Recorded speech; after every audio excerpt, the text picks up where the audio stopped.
काजल और मालती दोनों रसोई की तरफ दौड़ती हैं और देखती हैं कि रसोई की खिड़की से अंदर बंदर आया है और उसके कारण सारे बर्तन इधर उधर गिर पड़े हैं।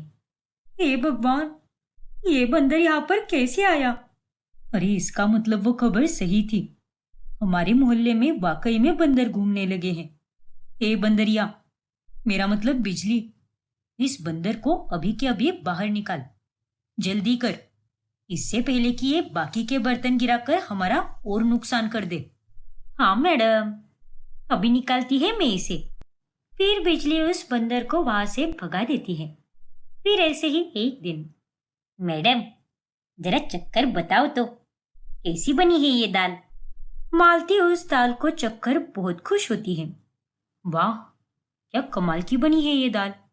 अरे मैंने तो इतनी स्वादिष्ट दाल आज तक कभी नहीं पी। धन्यवाद मैडम।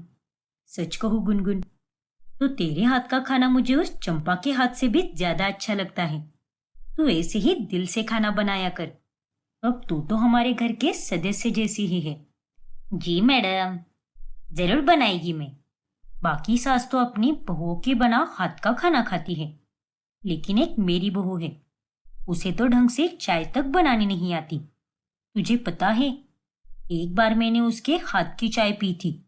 बाय गॉड, अगले 7 दिनों तक मेरी तबीयत खराब हो गई थी। इतनी बुरी बनी थी वो चाय। आई ला, क्या बात कर रही हो मैडम? हाँ गुनगुन, मैं बिल्कुल सच कह रही हूँ। वैसे आपको पता है क्या मैडम, वो छोटी मैडम तो आपके बारे में बहुत ही बुरा भला बोल रही थी। क्या? मेरे बारे में बुरा भला बोल रही थी? क्या कहा उसने? बता मुझे, लेकिन आप उन्हें मत बताना, वरना वो मेरे को नहीं छोड़ेगी फिर। और वो सुनकर मुझे बहुत बुरा लगा, इसलिए मैं आपको बोल रही है। वो बोल रही थी कि मेरी सास बहुत ही कठोर है, अपने मतलब के हिसाब से रिश्ते बनाती है, बस अपना स्वार्थ ही देखती है। बस जल्दी से टपक जाए, फिर मैं एकदम टेंशन फ्री होकर जीऊंगी। क्या कहा? उसकी इतनी हिम्मत? अब तो मैं उसे नहीं छोड़ूंगी। देखो बड़ी मैडम, बस इन सब के बीच में मेरे को मत फंसाना। मालती गुस्से से गर्म हो जाती है और वो फौरन काजल के पास जाकर उसे सुनाने लगती है। क्या? इस गुनगुन की तो मेरी ही गलती थी। मुझे उसके सामने इस बुढ़िया की बुराई करनी ही नहीं चाहिए थी। अब मुंह खोलकर क्या क्या मत करती बैठ, वरना मैं तेरा मुंह ही तोड़ दूंगी। अरे कितनी बेशर्म है तू, अपनी ही सास की मरने की राह देख रही है। पाप लगेगा तुझे। बस कीजिए माँ जी, आप भी कोई दूध की धुली हुई नहीं हो। अरे आपने भी पिंकी के सामने मेरी कितनी बुराई की, उसने भी आकर मुझे सब बता दिया। नहीं नहीं, ऐसा कुछ भी नहीं है। मैंने तो वो... क्यों? अब क्या हो गया? गले में कुछ अटक गया क्या आपके? बोलिए ना। दूसरों को बोलने से पहले आप पहले अपने गिरेबान में झांक कर देखिए, समझिए ना। उन दोनों की आवाजें सुनकर देवेंद्र वहां पर आ जाता है। अरे तुम दोनों इतना क्यों झगड़ रही हो? कभी तुम्हारी नौकरानियां तो कभी तुम दोनों। अरे हमारा ये घर घर लग ही नहीं रहा, बिग बॉस का हाउस बन चुका है ये। जब देखो तब बस लड़ाई झगड़े ही चालू रहते हैं, और ये सब एक साथ 5-5 नौकरानियां रखने का ही नतीजा है। ना तो यहाँ पर 5 नौकरानियां होती, ना ही सारी बातें इधर की उधर होती। अरे एक साथ अगर इतनी नौकरानियां रखोगे तो ये सब तो होना लाजमी है ना। उन दोनों की ये बातें सुनकर काजल और मालती अब चुप हो जाती हैं, क्योंकि उन दोनों ने भी एक दूसरे की बुराई की होती है। दिन यूं ही गुजरते जाते हैं और अब 5 नौकरानियों के कारण काजल और मालती का टेंशन कम होने की जगह बढ़ता ही जाता है। जाने दो ना मैडम, रोज तो मैं टाइम से आती ही है ना, तो एक दिन देर से आई तो आप मेरे को सुनाने लगी। और वो बंदरिया जब उस दिन देर से आई थी, तभी तो आप दोनों ने उसे कुछ भी नहीं कहा। क्यों? तब आप दोनों के मुंह पर गोंद लग गया था क्या? या फिर मुंह में अपने दही जमा कर बैठी थी? देख गुलाबो, तू हमारे साथ इस तरह से बात नहीं कर सकती। अरे यहाँ पर तो सब उल्टा ही हो गया है। ये सारी नौकरानियां अपने आप को मालकिन समझ रही है, अरे बस कीजिए माँ जी, कंट्रोल कीजिए कंट्रोल। और गुलाबो, हम हर नौकरानी को देर से आने पर बोलते हैं, और उस दिन भी बिजली ने हमें पहले से ही बोल के रखा था कि उसे 15 मिनट लेट हो जाएगा, इसलिए हमने उससे कुछ भी नहीं कहा। लेकिन तू तो आज बिना बताए ही देर से आई है, वो भी पूरा आधा घंटा। खैर छोड़ो, मेरा तो मन ही नहीं है इधर काम करने का, फिर भी मजबूरी के कारण करेली है मैं। ऐसा मत बोल गुलाबो, अरे तू ही तो हमारी सबसे फेवरेट है। खैर अब जा, जल्दी से काम निपटा ले अपना, फिर हम दोनों साथ में बैठकर आइसक्रीम खाएंगे। अब गुलाबो मुंह फुलाकर अपना काम करने लगती है। ये सब क्या था माँ जी? आपको 1000 बार एक ही बात समझानी पड़ेगी क्या? इन नौकरानियों के साथ हमेशा अच्छे से पेश आना होगा। ये जैसा कहेगी हमें वैसा ही करना होगा, वरना ये लोग अगर काम छोड़कर चली गई तो सारे काम हमें करने पड़ेंगे। अरे हर बार यही सोचकर मैं सब कुछ नजरअंदाज करती हूँ, लेकिन कभी कभी पानी सर के ऊपर चले जाता है काजल। अरे मैंने तो आज तक अपनी सास की भी नहीं सुनी, तो इन पागल नौकरानियों की क्या ही सुनूं मैं। एक टाइम था जब मैं अपनी जवानी में गुंडी थी, गुंडी। मैं सुनने वालों में से नहीं हूँ, सुनाने वालों में से हूँ। इसीलिए अब धीरे धीरे मेरे सब्र का बांध टूटता जा रहा है। इसीलिए तू ही इन बेवकूफ नौकरानियों को समझा दे अपनी भाषा में, वरना किसी दिन मैं इन सब की ऐसे बैंड बजाऊंगी कि इन्हें इनकी नानी, दादी, परदादी सब याद आ जाएगी। इतना कहकर मालती वहां से चली जाती है। एक तरफ वो 5 नौकरानियां हैं और एक तरफ है मेरी निकम्मी सास। आखिर संभालू तो किसे संभालू मैं? भगवान जी, ये सब मेरी जिंदगी में क्या हो रहा है? वही एक दिन जब नकुल घर पर रहता है, तभी देखो बेबी, आज तो मैं पूरा दिन घर पर ही हूँ। हाँ तो मैं ये कह रहा था कि नहीं नहीं, रोमांस वगैरह करने के बारे में बिल्कुल भी मत सोचना, क्योंकि इसके लिए मेरे पास कोई टाइम नहीं है। अरे आज तो मुझे सारी नौकरानियों से काम अच्छे से करवा कर लेना है। वो कल माँ जी की सहेलियां आने वाली है ना लंच के लिए, इसीलिए हमारा पूरा घर चमकना चाहिए, और ये माँ जी का फैसला है। ओफो काजल, अरे वो सब छोड़ो ना और इधर आओ मेरे पास।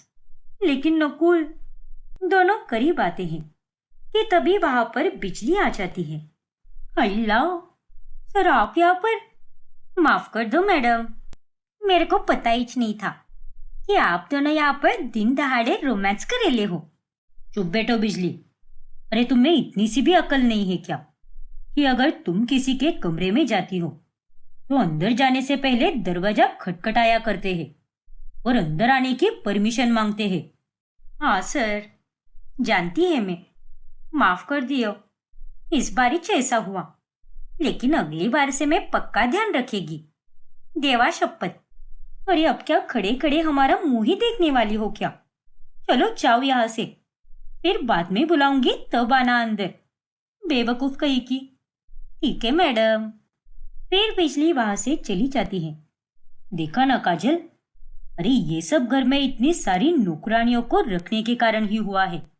प्राइवेसी नाम की कोई चीज ही नहीं रही। जब देखो तब घर में हर समय कोई ना कोई नौकरानी रहती ही है। अरे कल को ही मैं काम से आ रहा था, तब मोहल्ले में 2 औरतों को हमारे घर के बारे में गॉसिप करते हुए सुना मैंने। क्या? और नहीं तो क्या।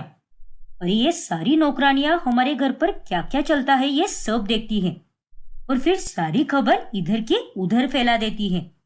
देखो काजल, तुम्हें कोई एक ही नौकरानी ढूंढनी चाहिए थी जो हर काम अच्छे से करे और ज्यादा नखरे भी ना करे। अगर उस चंपा को काम करना ही नहीं था तो सीधे सीधे तुम उसे निकाल देते ना। उसकी जगह पर कोई और आ जाती जो पूरे दिन का सारा काम करती। अरे बाबा, बहुत ढूंढा हमने, लेकिन ऐसी कोई नौकरानी नहीं मिली। और तुम नहीं समझ पा रहे नकुल कि एक नौकरानी ढूंढना कितना मुश्किल होता है। अरे एक बार को तो रेगिस्तान में पानी भी मिल जाए, लेकिन नौकरानी इतनी आसानी से नहीं मिलती, वो भी आजकल के जमाने में जहाँ पर नौकरानियों का रेट आसमान छू रहा है। अरे तुम और माँ पैसों के बारे में इतना क्यों सोचती हो? जो पैसे तुम अभी 5 नौकरानियों को दे रही हो, वही पैसे किसी एक नौकरानी को दे दो ना। ज्यादा से ज्यादा क्या होगा? वो नौकरानी 2 से 5 हजार ज्यादा लेगी, लेकिन घर में इतनी टेंशन तो नहीं होगी ना। छोड़ो नकुल, तुम नहीं समझ पाओगे, इसीलिए इन सब के बीच में तुम पड़ो ही मत। बस माँ और तुम्हें यही कहने आता है।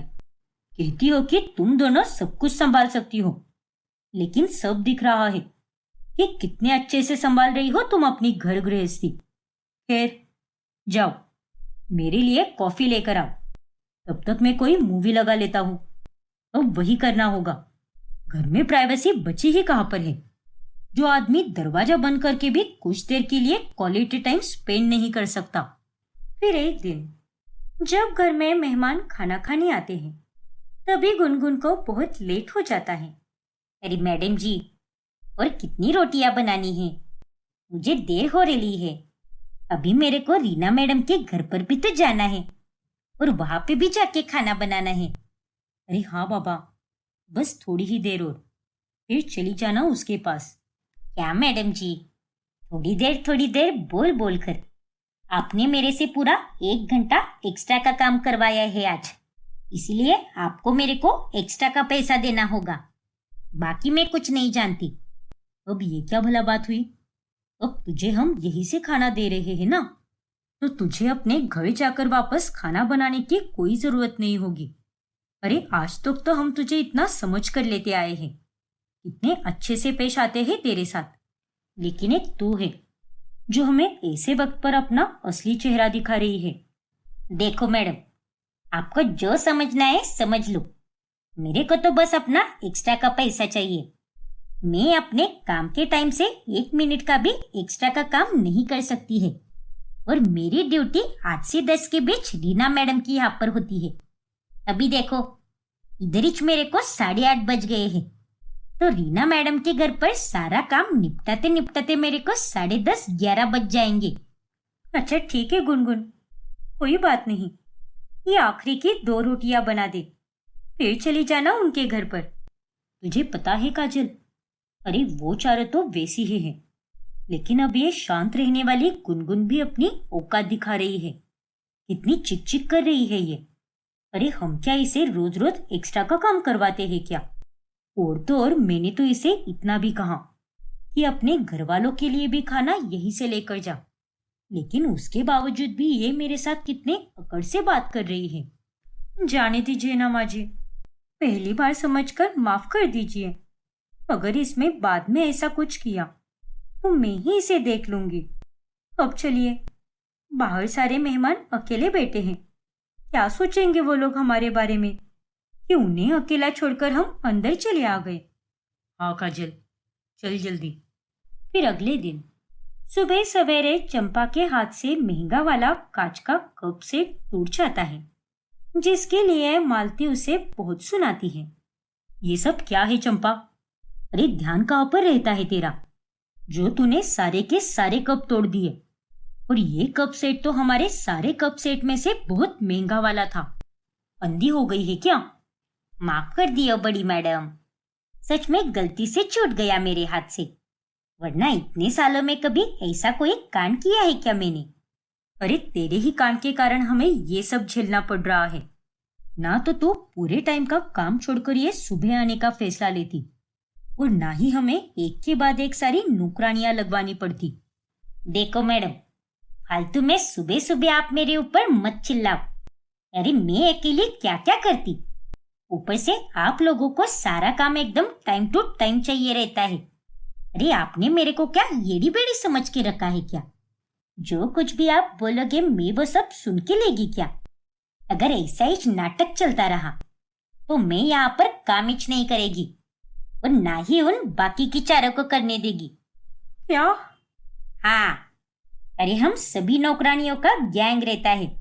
बिजली तो मेरी सहेली है, बाकी गुलाबो और पिंकी से भी मेरी अच्छी बनती है, और रही बात उस गुनगुन की, तो उसे भी मैं जैसे तैसे करके अपनी तरफ खींच लेगी। वैसे भी हमारे गैंग की एक औरत बोल रही थी कि गुनगुन को अब आप लोगों से परेशानी होने लगी है, इसीलिए आप तो जरा बचकर ही रहो हम नौकरानियों से। भड़को मत चंपा, हम इस विषय पर आराम से बात कर सकते हैं ना। प्लीज शांत हो जाओ। नहीं काजल, अब इस विषय पर कोई आराम से बात नहीं करेगा। इसे निकलना है ना, चल निकल। अभी के अभी छोड़ दे सारा काम और दफा हो जाए यहां से। नहीं चाहिए मुझे कोई भी नौकरानी। जा, सारी नौकरानियों को अपने साथ ही लेकर जा तू। क्या? अरे माँ जी, अपने गुस्से पर जरा काबू रखिए। अरे तेल लेने गया काबू।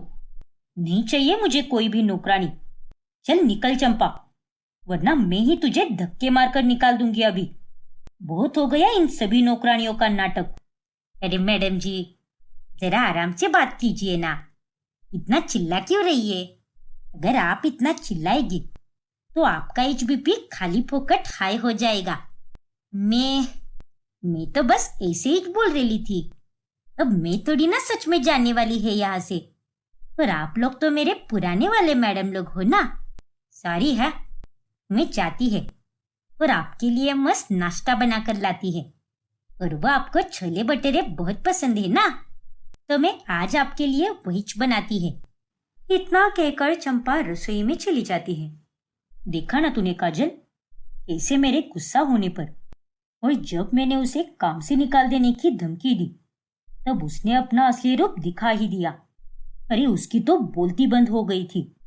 और इसमें सारी गलती हमारी ही है कि हम हर नौकरानी को यही जता रहे थे कि काम की जरूरत सिर्फ हमें ही है, जबकि जरूरत उन्हें भी होती है।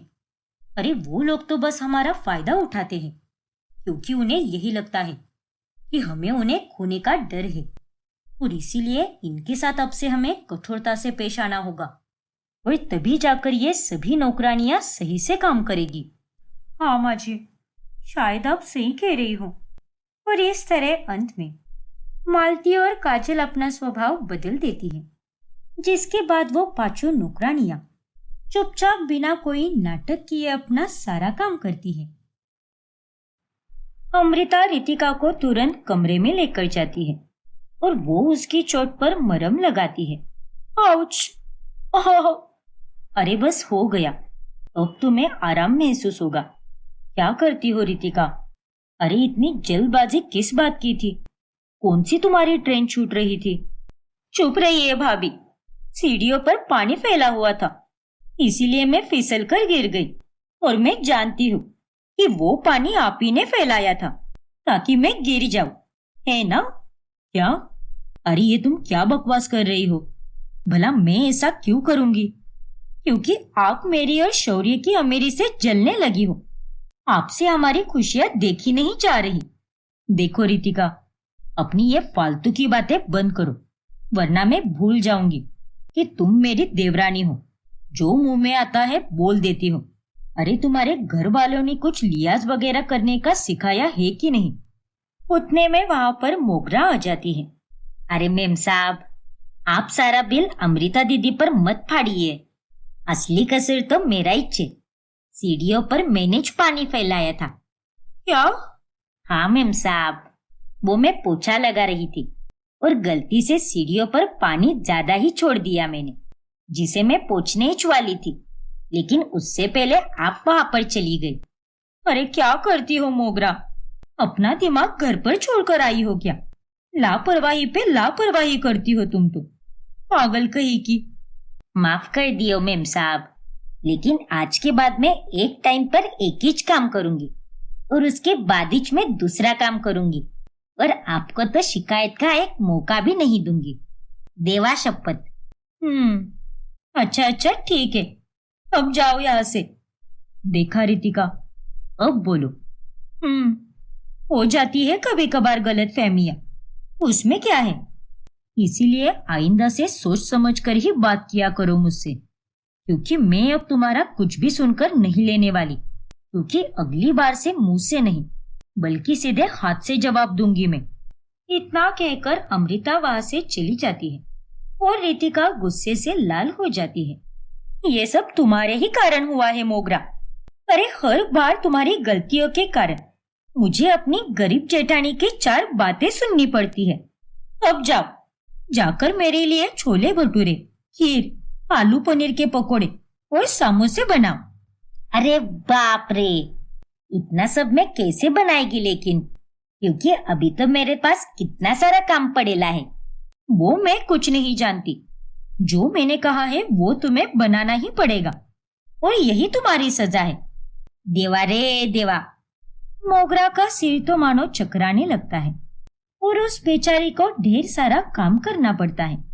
फिर एक दिन अचानक गांव से रितिका और अमृता की सास शांति आती है। नमस्ते माँ जी, लेकिन आप यहाँ पर अचानक से कैसे आई? मेरा मतलब आपने तो कुछ बताया भी नहीं पहले। बस ऐसे ही अपने बच्चों से मिलने का मन किया, इसीलिए चली आई। मिहिर और शौर्य तो अपने दफ्तर गए होंगे, लेकिन रितिका कहाँ पर है? वो कहीं दिखाई नहीं दे रही। वो माँ जी, रितिका और देवर जी हमारे साथ अब नहीं रहते। उन दोनों ने बंटवारा कर दिया है और अब वो ऊपर रहते हैं। क्या बंटवारा? लेकिन क्यों बहू? फिर अमृता शांति को सारी बातें बताती है, जिसे सुनने के बाद शांति एकदम हक्का बक्का रह जाती है। हे कृष्णा भगवान जी, इतना सब कुछ हो गया। ये रितिका और शौर्य बिना, सच में आने दो उन दोनों को, मैं उन्हें अच्छे से समझाती हूँ। फिर शाम होने पर शांति उन दोनों को बहुत समझाती है। शौर्य, यही परवरिश दी है क्या मैंने तुझे? अरे झगड़े किस घर में नहीं होते, लेकिन इसका मतलब ये बिल्कुल भी नहीं है कि अपनों से रिश्ता तोड़कर अलग हो जाओ। और रितिका, तू इसकी बीवी होकर इसे इन सब में बढ़ावा दे रही है। अरे तुझे तो उल्टा इसको रोकना चाहिए था। माफ करना माँ, लेकिन आप ये बिल्कुल नहीं जानती कि भैया कितने बदल गए हैं। अब मुझे गड़े मुर्दे उखाड़कर पुरानी बातों को फिर से नहीं दोहराना, और हम अब अलग रह रहे हैं, इसी में हमारी भलाई है। हाँ माँ जी। रितिका और शौर्य शांति के समझाने पर भी नहीं समझते, जिसके बाद शांति अब तय करती है कि वो 3 दिन नीचे रहेगी और 3 दिन ऊपर रहेगी। ये लीजिए माँ जी, गर्मा गर्म नाश्ता। आपको मेथी के पराठे बहुत पसंद है ना? हाँ अमृता, धन्यवाद। शांति देखती है कि अमृता उसकी खूब अच्छे से सेवा कर रही है और अपने सारे काम भी सही तरह से कर रही है।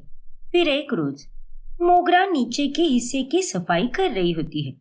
तभी उसे देखकर रितिका का माथा फिर जाता है। आप कितनी बेशरम हो भाभी। अरे 2 पैसे देकर नौकरानी रखवा लो ना। मेरी नौकरानी से क्यों काम करवा रही हो? गरीब फटीचर लोग। रितिका, अब एक और शब्द बिल्कुल भी नहीं। मोगरा को मैंने सफाई करने के लिए नहीं बोला है, तो फिर ये यहाँ पर सफाई क्यों कर रही है? क्योंकि मुझे बड़ी मैम साहब ने बोला था। हाँ रितिका, मैंने बोला है इसे, क्योंकि अब मैं भी यहाँ पर रह रही हूँ, इसीलिए मैं जो बोलूंगी वही होगा। लेकिन माँ जी। बस रितिका, चलो जाकर अपना काम करो। और मोगरा, तुम जब तक यहाँ पर मैं हूँ, ऊपर के साथ साथ नीचे के भी आधे काम तू ही करेगी, और उसके लिए मैं तुझे अलग से पैसे दूंगी। ठीक है बड़ी मैम साहब, कर देगी मैं। रितिका इस बार भी कुछ नहीं बोल पाती और मुंह बनाकर वहां से चली जाती है। अगर अमृता को भी लड़ना होता तो वो भी लड़ सकती थी। वो रितिका को 2-3 थप्पड़ भी लगा सकती थी, लेकिन नहीं, उसने ऐसा नहीं किया। अमृता बहुत ही समझदार है। फिर एक दिन जब शौर्य की तबीयत खराब हो जाती है, तभी शांति मिहिर और अमृता के कमरे से गुजर रही होती है और वो उन दोनों की बातचीत सुन लेती है। मुझे तो बहुत चिंता हो रही है उसकी। उसे तो बहुत सर्दी जुकाम हुआ है, कहीं वो सब बढ़कर उसे बुखार ना हो जाए। हाँ मिहिर, रितिका देवर जी का सही से ख्याल नहीं रखेगी। मैं जाकर उन्हें काढ़ा दे दूं क्या? रहने दो, वो फिर से चिल्लाएगा। उसके मन में हमारे प्रति बहुत गुस्सा भरा है।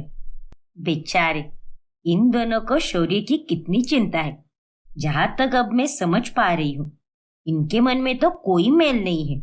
लगता है इस बंटवारे के पीछे रितिका और शौर्य का ही कोई दोष है। फिर 3 दिनों के बाद शांति ऊपर रहने चली जाती है।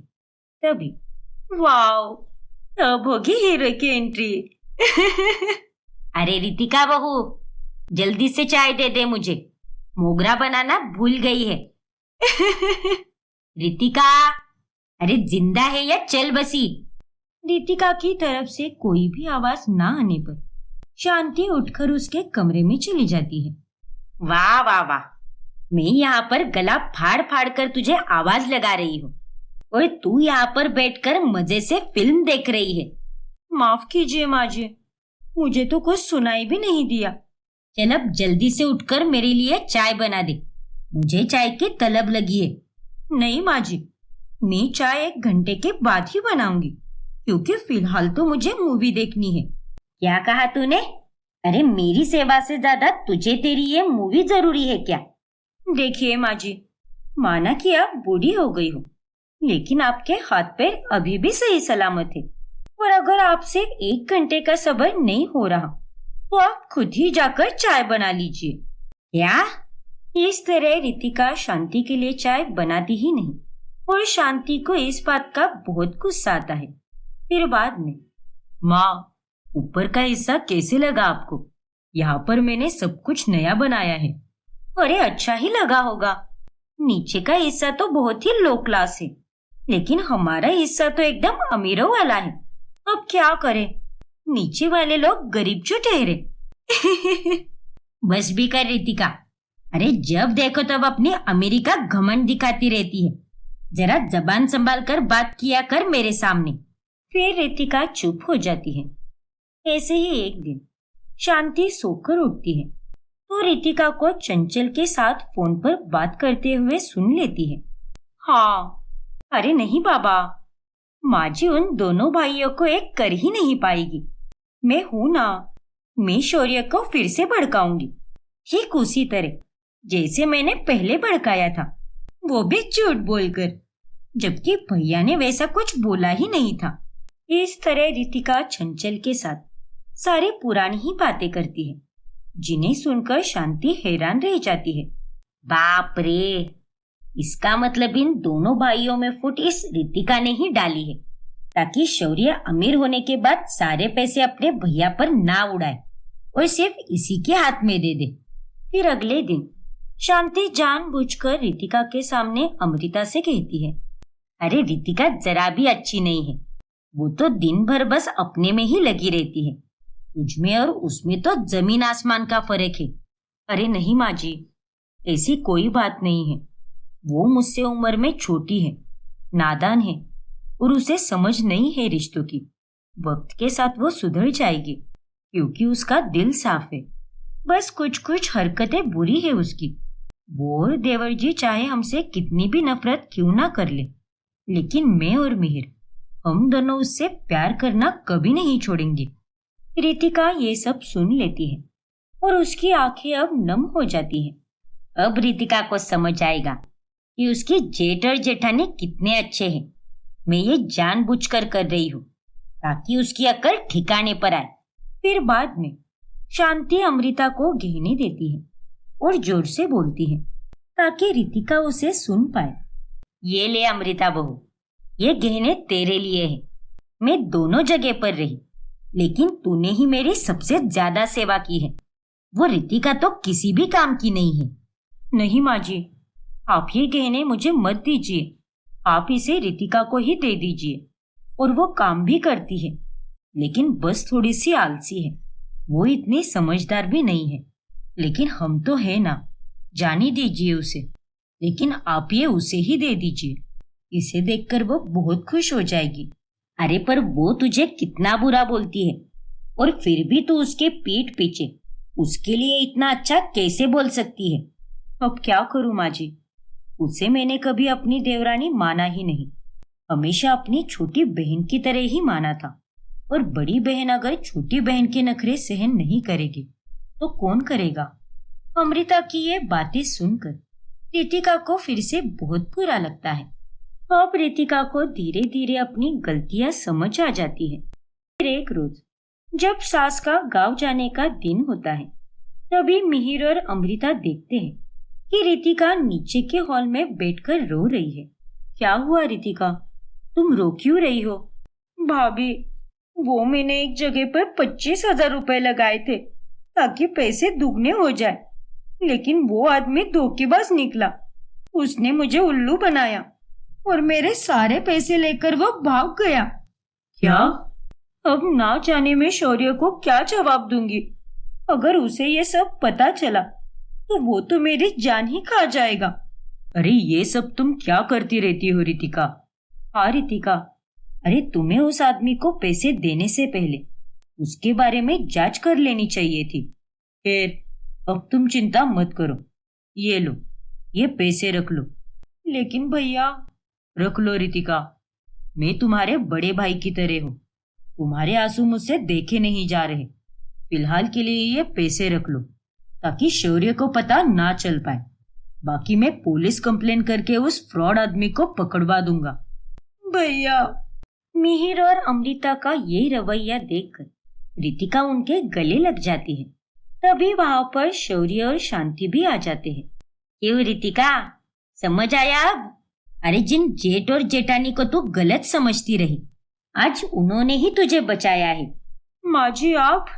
मुझे सब पता चल गया था कि तूने ही इन दोनों भाइयों को अलग किया है, क्योंकि उस दिन मैंने तेरी और तेरी सहेली चंचल के साथ हो रही बातचीत सुन ली थी। कैसे तूने दोनों भाइयों में फूट डाली और उन्हें अलग किया ताकि शौर्य बस तुझे ही पैसे दे सके और अपने भैया से अलग रहे। लालची कहीं की। क्या? ये सब आप क्या कह रही हो माँ जी? रितिका, क्या ये सच है? हाँ भैया, यही सच है। इसीलिए मैंने जानबूझकर अमृता के सामने तेरी बुराई की, ताकि तुझे पता चले कि अमृता तेरे बारे में कितना अच्छा सोचती है। और उस दिन मैंने गहने भी जानबूझकर ही दिए थे उसे, और उस वक्त भी तेरे बारे में बुरा कहा, ताकि तू ऊपर बैठकर सुन सके कि अमृता के मन में तेरे लिए कोई मैल नहीं है। और आज जब तू एक फ्रॉड का शिकार हो गई है, तभी तेरे भैया भाभी ने ही तुझे बचाया है। छी रितिका, मुझे तुमसे यह उम्मीद नहीं थी। अरे पैसों के लिए तुम कितना गिर गई। अरे ये सब इसकी चहेती सहेली चंचल ने कहा है। उसी के भड़काने पर ये इतनी बुरी बन गई है। और शौर्य, तुझे भी इसने आकर झूठी बातें बोली थी और तूने भी मान लिया उसे। अरे अपने भैया पर तुझे इतना भी भरोसा नहीं था क्या? तेरे भैया ने तेरे लिए कितना कुछ किया है और आज तेरे पास 4 पैसे क्या आ गए। तूने अपने भैया को पीठ दिखा दी और तू भी उस रितिका के जैसे ही बन गया। माफ कर दो माँ, भैया भाभी, मुझसे बहुत बड़ी भूल हो गई। मैंने आप दोनों को गलत समझा, लेकिन आज मैं आप दोनों के सामने हाथ जोड़कर माफी मांगता हूँ। और रितिका, अब मैं तुम्हारी बातों में नहीं आऊंगा और आज से मैं यहाँ नीचे आकर ही रहूंगा। और तुम्हें अगर यहाँ पर ठीक से रहना है तो रहो, वरना चली जाओ अपनी सहेली के पास, क्योंकि तुम्हें तो सिर्फ मेरे पैसों से ही मतलब है। नहीं शौर्य, ऐसा नहीं है, क्योंकि आज मेरी आंखें खुल गई है और मैं सच में शर्मिंदा हूँ। प्लीज मुझे माफ कर दो। भैया भाभी, माँ जी, आप तीनों भी मुझे माफ कर दो और मुझे सुधरने का एक आखिरी मौका दो। गलतियां किससे नहीं होती, मुझसे भी हो गई, लेकिन अब मुझे आप सबके साथ ही रहना है। रितिका की बातें सुनकर मिहिर और अमृता उसे माफ कर देते हैं और इस तरह अंत में शांति सबको एक करके गांव चली जाती है और सभी यहाँ पर फिर से एक साथ खुशी से रहने लगते हैं। कांचन अब मयूरा पर कड़ी नजर रखने लगती है। वही मयूरा एक बहुत बड़े डांस शो में ऑडिशन देने का तय करती है। रीवा, अब तक मैंने जितना भी नाचने का काम किया है वो सब डांस शो में जाने के लिए ही किया है, ताकि मैं वहां की फीस भर पाऊं। पर अब वो समय भी आ गया है। मैं अब डांस शो में जा रही हूँ ऑडिशन देने। हाँ दीदी, ऑल द बेस्ट। मुझे पूरा यकीन है कि आप जरूर सिलेक्ट हो जाओगी। Thank you so much Rewa. Select होना ना होना वो सब तो अब ऊपर वाले के हाथ में है। मुझे तो बस अपना बेस्ट देना है और तू भी वहां पर मेरे ससुराल में अपना बेस्ट देना। पिछली बार जो जो गलतियां की है उन्हें वापस मत दोहराना, ठीक है ना? हाँ दीदी, आप यहाँ की चिंता मत कीजिए और अपने डांस पर ध्यान दीजिए। मैं यहाँ पर संभाल लूंगी। मयूरा अब डांस शो के ऑडिशन के लिए निकल जाती है और वही रीवा उसके ससुराल आ जाती है। फिर अगले दिन जब रीवा हॉल में टीवी ऑन करके देखने लगती है, तभी अरे मयूरा, तुमने तो कहा था कि तुम्हें टीवी चलाना ही नहीं आता, तो फिर अब तुम टीवी कैसे देख रही हो? हाँ मयूरा, देख लिया ना माँ जी, इतनी दोगली है ये। पहले तो इसने कुछ और ही बोला था, लेकिन अब इसकी लक्षणें तो देखिए, झूठी कही की। ओफो जीजी, आप भी ना। अरे बाबा, मुझे टीवी चलाना नहीं आता। ये मैंने तब कहा था जब मैं इस घर में नई नई आई थी, लेकिन अभी तो इतने टाइम से आपको टीवी चलाते हुए देख देख कर मैं भी अब टीवी चलाना सीख गई हूँ। आप क्या मुझे छोटी बच्ची समझती हो क्या, जो मुझे इतना भी समझ में ना आए? हाँ कांचन, कुछ भी कहती रहती है तू, सच में। लेकिन माँ जी। अरे लेकिन वेकिन छोड़ और अपने काम पर ध्यान दे। इस तरह कांचन की बोलती बंद हो जाती है। फिर एक दिन, मयूरा, ये देखो हमारे हनीमून के टिकट्स। क्या? हाँ मयूरा, हम 4 दिन के बाद घूमने जा रहे हैं। बहुत मजा आएगा। कैसा लगा तुम्हें ये सरप्राइज? हाँ समीर जी, बहुत अच्छा है। मैं बहुत एक्साइटेड हूँ। समीर की बातें सुनकर रीवा एकदम चौंक जाती है। हे भगवान, जीजा जी ने तो हनीमून की टिकट्स भी बुक करा ली। अब मैं क्या करूंगी? यहाँ पर इनके साथ एक कमरे में रहना ही मेरे लिए कितनी बड़ी बात है। तो फिर इनके साथ में हनीमून पर कैसे जा सकती हूँ? फिर रीवा ये बात जाकर श्यामा को बताती है। अरे माँ जी, समीर जी हनीमून के बारे में बोल रहे थे। कह रहे थे कि 4 दिनों बाद निकलना है हमें। क्या बात है, ये तो बहुत ही अच्छी बात है। जाओ जाओ और अच्छे से घूम कर आओ। तुम दोनों को तो जरूर जाना चाहिए, क्योंकि शादी के बाद तुम दोनों तो कहीं गए भी नहीं। हाँ माँ जी, लेकिन हम हनीमून मनाने कैसे जा सकते हैं? क्यों? ऐसा क्यों भला?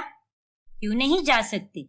अरे नहीं माँ जी, वैसी कोई बात नहीं है, लेकिन हमने तो अभी तक कुल देवी के दर्शन भी नहीं किए हैं, और ऐसे में कहीं बाहर जाना अच्छा थोड़ी ना लगता है। हाँ मयूरा, ये बात तो तूने एकदम सही कही।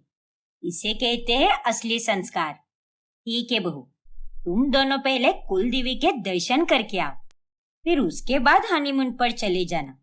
हाँ माँ जी, लेकिन ये बात मैं समीर जी को नहीं बताऊंगी, क्योंकि वो मानेंगे ही नहीं। इसलिए आप ही उन्हें बताइए। ठीक है मयूरा, मैं ही उसे समझाती हूँ। बुला उसे। फिर रीवा समीर को बुलाती है और उसे सबसे पहले कुल देवी के दर्शन करके आने के लिए कहती है। ठीक है माँ, जैसा आप कहो।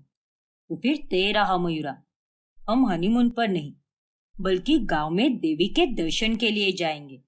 हाँ समीर जी, खुश। टेंशन मिट गया मेरा, वरना अगर हनीमून के लिए चली जाती तो पता नहीं वहां पर क्या घोटाला हो जाता। इस तरह से रीवा जैसे तैसे उस मुसीबत से खुद को बचा लेती है। वही दूसरी ओर मयूरा अपने ऑडिशन की जम की तैयारियां करने लगती है। और ऐसे ही एक दिन मयूरा रीवा और ललिता के साथ वीडियो कॉल पर बात कर रही होती है। हाँ, मैं फर्स्ट राउंड पार कर चुकी हूँ, अब और 2 राउंड बचे हैं। उसके बाद ही मैं इस बड़े डांस शो की कंटेस्टेंट बन पाऊंगी। वाह मयूरा बिटिया, हार हो या जीत हो, इस पर ध्यान मत देना, बस अपना बेस्ट परफॉर्मेंस देना। हाँ मामी जी। चलिए दीदी, अभी मैं रखती हूँ फोन, वरना कोई आ जाएगा। बाय मामी जी। बाय दीदी। हाँ रीवा, बाय। भगवान करे कि वहां पर रीवा अब कोई रायता ना फैलाए। नहीं फैलेगा मामी जी, वो सब संभाल ही लेगी। हाँ मयूरा, चल अब तू भी अपने ऑडिशन पर ध्यान दे, मैं तुझे वीडियो कॉल करती रहूंगी। हाँ मामी जी। फिर कांचन रीवा को छत से नीचे आते हुए देख लेती है। ये मयूरा ऊपर क्या कर रही थी? लगता है किसी से फोन पर बात ही कर रही होगी। इसका ये बार बार छत पर जाना मुझे कुछ समझ में ही नहीं आता। फिर अगली सुबह रीवा और समीर दोनों गांव के लिए निकल जाते हैं और घर में अब बस श्यामा और कांचन ही रह जाती है। मयूरा और देवर जी तो जा चुके हैं। माजी भी घर पर नहीं है। अब यही सही समय है मयूरा से जुड़े राज का पता लगाने का, और इसकी शुरुआत होगी मयूरा के कमरे से। मुझे उसके सामान की छानबीन करनी होगी। फिर कांचन मयूरा के कमरे में चली जाती है। ओफो, इतना सारा सामान है। जैसे एक बार मुझे वो छोटे कपड़े मिले थे, इस बार भी मेरे हाथ कुछ ऐसा ही लगना चाहिए। मुझे तो इस मयूरा की पहेली को सुलझा कर ही रहना है, तब जाकर मेरे मन को शांति मिलेगी। कांचन बहुत ढूंढती है, जिसके बाद उसे रीवा की बैग में एक तस्वीर मिलती है जिसमें रीवा, ललिता और मयूरा होती है। ये क्या? ललिता काकी के साथ दो लड़कियां, वो भी एक ही शक्ल वाली। ये कैसे हो सकता है? इसका मतलब ये है कि मयूरा की एक जुड़वा बहन है। वो फोटो देखकर कांचन बहुत हैरान रह जाती है। मुझे इस तस्वीर को अपने पास ही रखना होगा। माजी को तो मैं अभी कुछ भी नहीं बता सकती। पहले मैं सारा कच्चा चिट्टा जान लूं सही से, फिर उस मयूरा का अच्छे से पर्दाफाश करूंगी। और वो सब जानने के लिए मुझे उस काकी से मिलना होगा जो हमें मयूरा के घर के पास मिली थी। वो तो उस दिन भी मयूरा के बहन के बारे में कुछ बात कर रही थी, लेकिन मयूरा ने तो उसे बीच में ही टोक दिया। रीवा को गांव जाते समय गाड़ी में बड़ी बेचैनी सी होती है। क्या हुआ मयूरा, तुम ठीक तो हो ना? हाँ समीर जी, मैं बिल्कुल ठीक हूँ। अच्छा, पता नहीं क्यों, लेकिन मेरा जी बहुत घबरा रहा है, जैसे कि कोई अनहोनी होने वाली है। वहां कांचन उस औरत के पास पहुंच जाती है। अरे तुम तो मयूरा की जेठानी हो ना? हाँ काकी। हाँ, उस दिन ही तो मिली थी ना तुम तीनों को, जब तुम तीनों यहाँ के मार्केट में आए थे। कहो, कैसे आना हुआ? काकी जी, मुझे आपसे कुछ जानना है। ये तस्वीर देखिए। अरे इसमें तो मयूरा और रीवा है, ललिता की दोनों भांजिया। क्या? हाँ, तुम्हें ये बात पता नहीं है क्या? ये दोनों जुड़वा बहनें हैं। रीवा अभी भी ललिता के साथ ही रहती है। दोनों बहनों में मयूरा बहुत अच्छा नाचती है। गली में जब जब कोई कार्यक्रम होता था, तब तब वो हर स्पर्धा में जीतती थी। क्या? अरे तुम्हें देखकर तो ऐसा लग रहा है जैसे कि ये बात तो तुम्हें आज पहली बार ही पता चली है। मतलब उस दिन आप जिस बहन का जिक्र कर रही थी, वो उसकी बहन रीवा ही थी क्या? हाँ।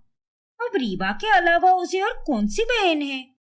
उस दिन मयूरा ने तो ये कहा था कि वो काकी किसी दूर की बहन की बात कर रही है। इसका मतलब मयूरा ने हमसे सब कुछ छुपाया, लेकिन उसने ऐसा क्यों किया? और इसका मतलब ये भी है कि वो एआई की बात भी झूठी थी। वो वीडियो सच में मयूरा का ही था, और वो टीवी की बात भी। पूरी सच्चाई पता लगाने के बाद कांचन सीधे ललिता के पास जाती है, और तभी वो खिड़की से देखती है कि ललिता मयूरा से वीडियो कॉल पर बात कर रही है और मयूरा ऑडिशन रूम में बैठी हुई है। रीवा से मेरी बात हो गई है मामी जी। वो कुल देवी के दर्शन के लिए समीर जी के साथ गाँव गई है। अरे वाह, ये तो बड़ी अच्छी बात है। इसी बहाने उसे घर में रहकर कोई नाटक नहीं करना पड़ेगा, वरना वहां पर रहकर नाटक करना उसके लिए बहुत मुश्किल था। हाँ मामी जी, मैं समझ सकती हूँ, लेकिन मेरा यहाँ पर डांस ऑडिशन देना भी तो जरूरी था। हाँ बिटिया, वो भी है। फिर कांचन ललिता और मयूरा की ये सारी बातें रिकॉर्ड कर लेती है। हे भगवान, ये मयूरा तो कहीं और जाकर ऑडिशन दे रही है, और जो घर में रह रही थी वो मयूरा की जुड़वा बहन रीवा थी। इतना बड़ा धोखा! ये मयूरा और उसकी बहन ने बहुत गलत किया है। अब तो मैं माजी को जाकर सब कुछ बताऊंगी। फिर कांचन घर जाकर श्यामा को सारी सच्चाई बताती है, और साथ ही वो ललिता और मयूरा की रिकॉर्डिंग भी दिखाती है। सारी सच्चाई जानने के बाद श्यामा का गुस्सा 7वें आसमान पर चला जाता है।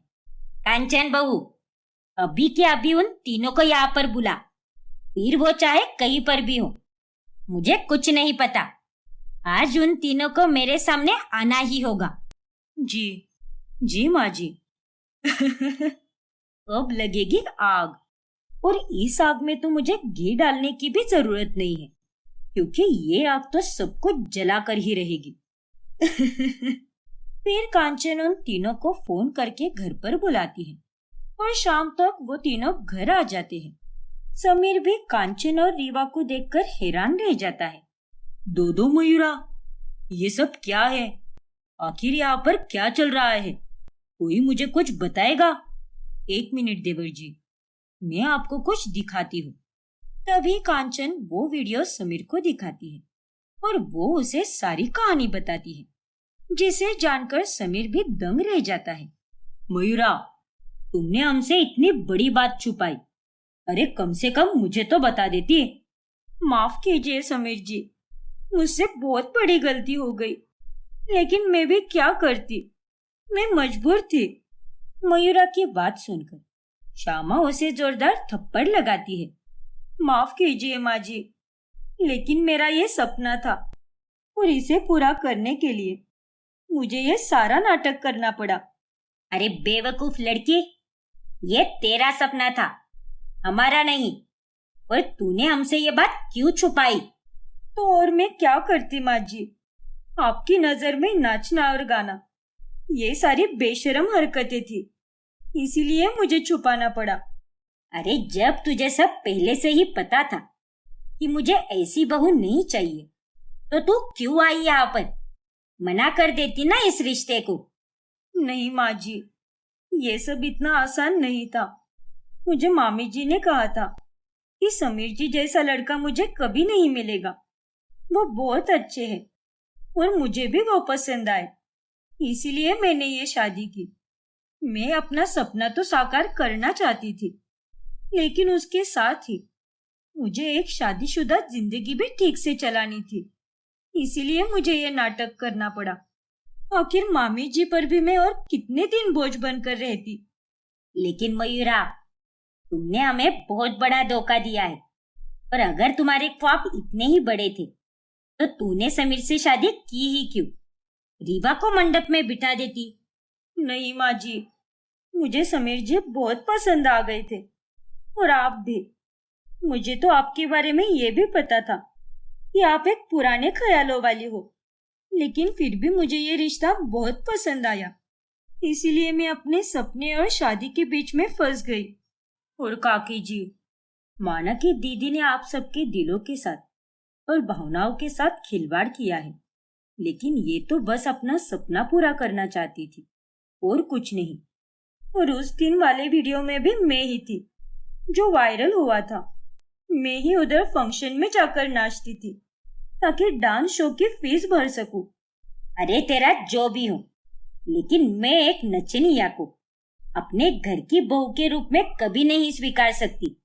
पर माँ जी, जिसे आप नचनिया कह रही हो, उसकी कला भी तो भगवान की ही देन है ना। हर कलाकार के लिए उसकी कला एक पूजा होती है। अरे ऐसे नाचने को तो कला कहती है?